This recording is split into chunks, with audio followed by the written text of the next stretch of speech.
Hello everybody and welcome to another video. I am so excited because today I'm going to give you a really quick overview about the first week in my everyday carry, how this has gone. Even though the cover isn't new, I've been in strings for a little while, some of the inserts are new, and so I want to show you how I'm actually using those in this first week of 2025, some of my thoughts, some adjustments that I feel like I might make moving into subsequent months in the year. Let's go ahead and get into it. Here is my VDS TN cover and I'm so excited to share this with you guys. If you haven't seen this cover before, I did an unboxing of it on my channel, and this is going to be my go-to cover for 2025. At least that is the intention, because I'm really trying to keep my consumerism of my stationery supplies to a minimum. I've basically packed up and put away all my other stuff, so this is going to be it. And the first insert that I'm using in this strings insert is going to be my Sterling Ink monthly insert. And so I'm really excited because I can actually show you now how some of these layouts are going to look. In the first layout here, I want to get an annual snapshot of my travel. So I'm going to take a gray dot marker and highlight the days where I have travel planned throughout the year. I have some things I need to add in here still, and then right at the bottom, the dates and then where I'm going, so that as the year goes on, I can see my travel and my travel cadence. I travel pretty frequently. It's not abnormal for me to fly 7, 8, 9 times on a yearly basis, and I'm okay with that, but it's cool to see it all laid out. This spread, I did a little self-care menu, which I had in another insert previously, but I wanted to carry it over into 2025, where I have a list of things for personal care, mental health, hobbies, and physical health, because I really want to make sure that I'm actually tending to my self-care this year. This is an initiative that I revived in Q4 of 2024. I lost my dad in October of 2023, so it's been a rough one, but we're getting there. In this next spread, this is actually the goal setting spread that Catherine set up that has the someday, 1 year, half year, et cetera, and I took a white gel pen and whited it out and I put in an adulting log. Now, I've been curating this list for the last few months, but I know that there might be other things that come up throughout the year that I want to add, and so then I'm going to put them in. This will be the overflow page for the adulting log, but I'm really excited to track some of these things. I already can see some changes that I want to make, things that don't necessarily make sense for me to have on here that I might want to change eventually, but for now, I'm really excited to at least give this a go, and then I can refine it for following years. Now, in the annual view, this is going to be workouts, cycle, and intimacy. And I have a bunch of these Randy.plans stickers that actually fit really nicely into the little boxes in this annual overview. So I can get a really clear picture of when I do weightlifting, when I do cardio, when I do archery, when I have my period, when I have intimacy, and I can keep it all here. The nice thing is that I can fit 2 stickers next to each other. So if there's a day where I have to put down 2 stickers, for example, I'm on my period and I exercise, or I'm on my period and I do yoga, or I'm intimate with my partner and I've also worked out that day, I can fit 2 stickers side by side so I won't run out of room, and this will give me an opportunity to use up my Randy.plans stickers, and I'm super excited for that.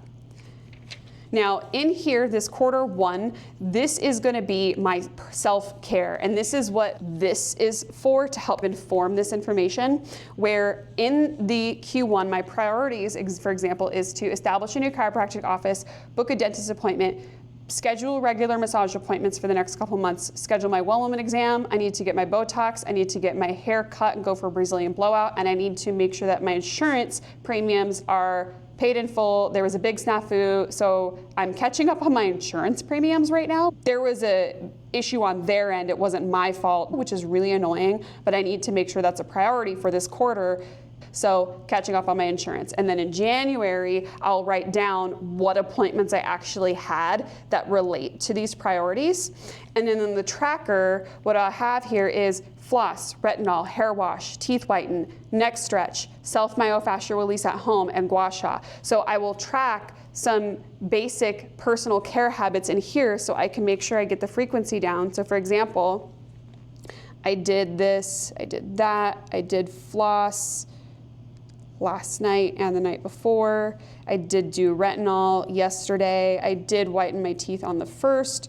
And so I can see I need to pay attention to my neck stretching, which is my at-home PT, and my self-myofascial release. And so I can see on what cadence I'm doing this. Then in the monthlies, what I'll do is any additional things that I want to track, I'm creating a little key.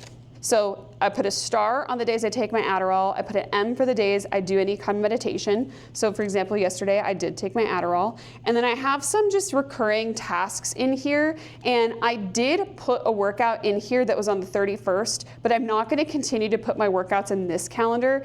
I started my January calendar on December 30th because I have to have it be a Monday start. You'll notice that I whited out the 30th and the 31st here at the bottom of my December calendar. I do that on purpose. So for example, you'll even see, so for me, January is technically December 30th through February 2nd, and February is gonna be February 3rd through March 2nd. And so that's how I have my week set up. And then I just whited out the extra dates and then put down some day stickers to accommodate that. And I did similar in March. So I go on cycles, like a 4 to 5 week cycle versus when the month starts and ends, because I need it to always be a Monday start. Otherwise it completely screws my brain up. So here, technically January starts here. I did put in my workout sticker here because I didn't have in my January annual tracker any room to add the last 2 days of December on that week. So that's why it's like that. But in January, you'll see anything extra that I add, I'll write in something. So then I can look at this and go, cool, I've done 0 meditation at all this week, so I maybe need to prioritize that in the next week. And so any extras that I feel need to be added for personal care will get a little key. I did something similar in December where I made a little key here, and then I just keep track up at the top. And then what's fun is I've been keeping track of like my work from home days. So for example, on Wednesday, I did work from home, and Thursday, I did a work from home. And then Friday, I did not work from home. So I can see where my work from home days are landing because I do have an office space that I come to. I'm at my co-working space right now. And so this is how I'm doing it. And then I've highlighted in some, like Zach's parents are in town this week. I'm going to California this week. So any travel or out of office days will be marked down at the bottom. Then I have some of my regular recurring tasks. And then in addition to that, some notes. Cycle window. I should be getting my period within this 4-day window. I want to know when that's coming up. I have a pre-op appointment with my mom on the 21st. So anything that's out of the ordinary or high priority gets put on the calendar. So again, these are here because those are the high priority things for Tuesday and Wednesday and Thursday. But for example, Thursday, we did a painting event. So I would put that in there because that's an outlier event. And Saturday, we actually have somebody coming over for dinner. So Pete, dinner. That's this afternoon. So I want to notate that because that's outside of the norm, or it's a high priority thing for the day that I just want to have an overview of so I can see how the month laid out. And I will set up subsequent months that way. In the back of my monthly, I did set up some future logs. So January, February, March, April for work and personal. So you'll see here, I've put the stuff in, and then I made a quarterly overview. And this is actually what I use to plan out my call calendars and scheduling stuff for the week. So I have a little key that tells me what I'm doing and when, and I can easily see the entire quarter at a glance when it comes to work or events and my cycle. So I have cycle, travel, we're doing a festival this day. I can mark what days I'm going to be out of office so that when I'm setting up my call calendar and client stuff, when I'm doing my financial and data admin days, I have that all mapped out in this quarterly overview. And so I have a quarter 1, a quarter 2, a quarter 3, and a quarter 4. So that's my monthly insert. This is my half-year Stalogy insert, and I thought this was going to be the solution to all my problems. If I'm being quite honest, I think that I'm going to have to split this into smaller inserts because what I'm finding is in my notes section, there are some things that I don't want to have to keep migrating. This book will only last me through February 2nd because of how it's set up. So I have all my days on 2-page already mapped out. I have my goals for the month here. So this is like my goal setting page. I'll go through this again. And then my notes. I don't want to have to rewrite this. I'm going to need this for more than a month. I don't want to have to rewrite this, or this is fine because it's just January specific. I don't want to have to rewrite this list. Some of this is fine to stay in here, but some of these things are more long-term notes that I don't want to have to keep migrating every single month. So I'm actually going to try in February to do 2 smaller booklets and put my planning and journaling in one and putting my notes in the other, so that my planning and journaling can just be in that booklet for that month, and then my notes can last me longer than a month, because realistically they will. So in this book, I did a setup video on this book, so I won't spend too much time. I have an index, which I now need to go through and add my stuff to my index. You'll see on the notes pages, I numbered them. So in this first page, I'm gonna note this is my washi declutter list. So I'm gonna do a washi declutter, and there's some people that have already requested specific washi from my washi declutter that I did. For example, then page 2 was a savings challenge list. So I will go through and index this. I have my goals. So each week I have goals set. And the one thing that I changed was I moved the tracking of the goal behaviors into the actual goal spreads. So you can see I did little dot markers for, did I do these things? I did my second workout, I'm gonna do my third workout today. Cool. I did track my vitamins yesterday, and I started tracking them today. I did my daily accounting. I did it, no spend, success. Okay, so I can see. And then on this side, I have what's working, what's not working, wins and adjustments for the next week. And I have that set up for this week, next week, the week after, and then the final week in this book here. That's this one. And then in the back is just my journal. So this is my stream of conscious journaling that I do on a daily basis. I have to have my journaling in the same book as my planning, because even though I carry with me in my backpack a couple of notebooks that I use on a regular basis throughout the week, I need my journaling to be in my planner. That's just the way my brain works. And so I have my journal in the back, and you can see where my entries kind of land. I gave myself about a day per page for my journaling, because that's really on an average of what I use in a TN size. The next insert is gonna be a vertical Sterling Ink Weekly, part 1. I'm not doing anything with this, and I'm not doing anything with this. If I'm quite honest, I'm really quite peeved that this is the layout that we got in the weekly inserts, because the weekly inserts are split in 6 months. In last year's weekly inserts, we got this layout. So for example, in my passport that I used from July through December, we had this layout for July through December, and it made sense. I don't know why we got a blank spread and a yearly overview in a booklet that's only for 6 months. I would have much rather preferred to have the quarterly trackers, and I actually am gonna write an email to Catherine, because I know she listens to feedback, and just say, like, the functionality of this spread in the weekly inserts, I've talked to so many people, and everyone's, what do I do with it? I don't know, because even if you use this side of it, what are you gonna do here? I'm not gonna be in this book July through December. This book is done in June. So why? It doesn't make any sense to me. So rant over. I don't know exactly how I'm using this, but I know that I like using a vertical. And so what I actually ended up doing here was I whited out everything past 8 p.m. and then drew a little box around the week, and then wrote out what was the priority for the beginning of the week, overall what is the focus, and then just mapped out where my work blocks ended up, which this feels a little bit redundant, because in my dailies, I do map out like where my work blocks are, but I also map out all my personal stuff. And so what I really want to see here is, where are my actual work hours landing?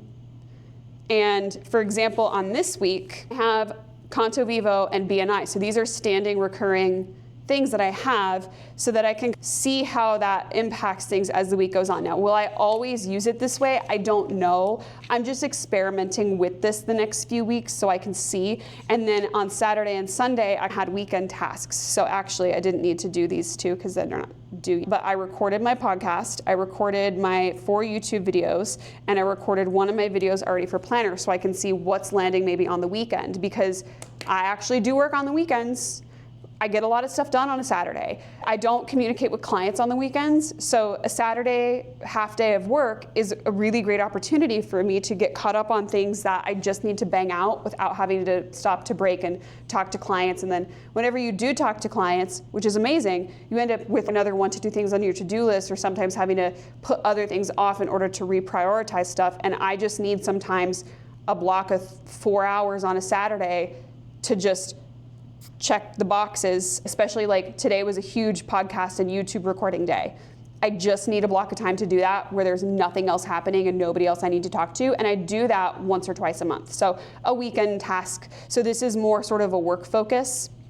And then in the horizontal is where I am using more of a personal layout. So I have my events for the week on my calendar, my personal to-do list, my vitamins for the week, my cleaning list, my shopping list, and any notes for the week. And I really am actually loving having just this. I don't have to redraw it. I don't have to redraw it. It's already there. It's there. I don't have to do anything. So I'm really enjoying just this preset insert, and all it is the weekly. It is saving my sanity, my friends. So I am really glad that I ended up deciding to go with these inserts. I'm not planning to change this layout anytime soon. The one that I might play with a little bit more is this vertical layout. This vertical is going to be just the gopher. It will be what I need it to be as I need it. It's not going to be very decorative. It's going to be pen and marker, and that's really it. Mainly because with this TN insert, there's not a ton of room to write a lot of stuff or add a lot of decoration, in my opinion, for what I'm comfortable with. But next week, my main focus has to be my Everfit cows. Now, if something didn't get done this week, okay, so 2025 planning, I definitely did that. I'm definitely continuing my January marketing, and I might need to do my data review next week because there's just no way it's happening this week. My in-laws are in town, and we've had a bunch of family stuff going on, and so I've worked very few hours this week compared to what I needed to do. And then January marketing, just continuing that on. So I can see what the focus is for the week and where my priorities need to lie. For example, this week, I'm gonna say focus. This is a client call week, and this is also a lesson week where I will have some private music lessons. So I know that I can't put a lot of big project stuff on this week because I've got more client calls and one-on-ones with people, and I have music lessons. And so that just helps me get a snapshot of the week. In my notebooks before this, I was drawing out a vertical layout in my blank pages to do something similar. And that's why I ended up opting for the vertical as well as the horizontal, because they both serve a different purpose. All right, you guys, that is the overview of how my current book is looking so far in January. Like I said, there might be a couple adjustments. For example, in February, I might opt out of the one big notebook for planning, journaling, and notes, and separate it out into 2 different inserts. So I'll let you know when that happens and when that setup video is ready to go, because I will set that up and show you guys, similar to how I showed you the setup for this half-year stylogy. If you guys have any questions on anything that I'm using in here or how I'm utilizing these tools, please leave a comment down below. And if you guys like this video, smash the like button. If you're not already subscribed, please feel free to join us here over in this community. Thank you guys so much for being here, and I'll catch you on the next one.